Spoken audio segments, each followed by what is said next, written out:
আসসালামু আলাইকুম এভরিওয়ান, স্বর্ণাজ কিচেনে আপনাদের স্বাগতম। আজকে আমি আপনাদের সাথে শেয়ার করব নাস্তা আইটেম তৈরিতে খুবই দরকারি একটি উপকরণ, ব্রেড গাম। আশা করি আপনাদের কাছে ভিডিওটি ভালো লাগবে। চলুন দেখে নিই। এখানে আমি কয়েক পিস পাউরুটি নিয়েছি। পাউরুটিগুলো একটা চাকুর সাহায্যে কেটে নেব। এখানে দাগ কাটা আছে, পুরোপুরি কাটা নাই, তাই আমি চাকুর সাহায্যে কেটে নিতেছি। এখন কেটে নেওয়া হয়ে গেছে। এখন এর থেকে আমি কয়েক পিস পাউরুটি নিয়ে নেব। আমি এখানে 4 পিস পাউরুটি নিয়েছি আর বাকি 3 পিস সাইডে রেখে দিয়েছি।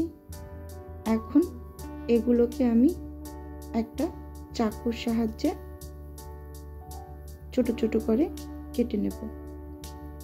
আপনারা চাইলে এটার লাল অংশটা কেটে বাদ দিতে পারেন। আমি কালারফুল ব্রেড গাম তৈরি করব, সেজন্য পুরোটা সহই নিয়ে নিয়েছি, বাদ দিইনি।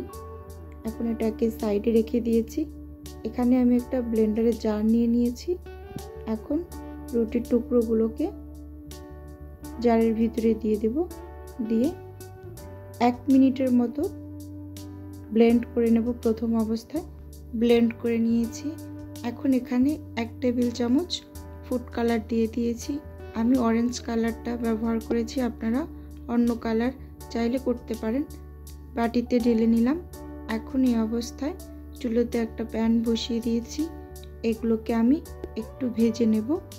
যেহেতু এটা সংরক্ষণ করব, তাই এগুলোকে ভেজে একটা বক্সে সংরক্ষণ করব, তাই এগুলোকে একটু হালকা করে ভেজে নেব। এই অবস্থায় চুলার জালটা একদম লোতে থাকবে। লোতে রেখে অনবরত নেড়ে ছেড়ে ভেজে নিতে হবে। 1 মিনিটের জন্য নাড়াচাড়া বন্ধ করা যাবে না, তাইলে নিচ থেকে ধরে যাওয়ার পসিবিলিটি থাকে। ভেজে নিতে নিতে ভিউয়ার্স, আপু এবং ভাইদের উদ্দেশ্যে একটাই অনুরোধ, প্লিজ ভিডিওটা না টেনে সম্পূর্ণটা দেখার অনুরোধ রইল। ভিডিওর কোনো অংশ যদি ভালো লেগে যায় তাহলে লাইক এবং সাবস্ক্রাইব করে পাশে থাকবেন। আপনার একটা লাইকেই পারে আমার এই ভিডিওটা আরও 8-10 জনের কাছে পৌঁছে দিতে। তাই বলছি, প্লিজ ভিডিওটা না টেনে সম্পূর্ণটা দেখার অনুরোধ রইল। এখন নেড়ে চেড়ে একদম ভাজা হয়ে গেছে, নামিয়ে নিয়েছি। এই পর্যায়ে আমি ঠান্ডা করে নেব। ঠান্ডা করে নেওয়া হয়ে গেলে আমি একটা বক্সে ভরে রেখে দেবো। দেখুন অনেকটা ঝরঝরে হয়েছে। এখানে আমি একটা বক্স নিয়ে নিয়েছি। এটার ভিতরে ভরে আমি নর্মাল ফ্রিজে এটাকে সংরক্ষণ করব। খুবই ভালো থাকে, মুচমুচে থাকে নর্মাল ফ্রিজে রাখলে। আপনারা বাসায় এভাবে বানিয়ে সংরক্ষণ করে দীর্ঘদিনের জন্য রেখে দিতে পারবেন। আশা করি ভিডিওটি ভালো লেগেছে। ভালো লাগলে অবশ্যই চ্যানেলটি সাবস্ক্রাইব করে পাশে থাকবেন।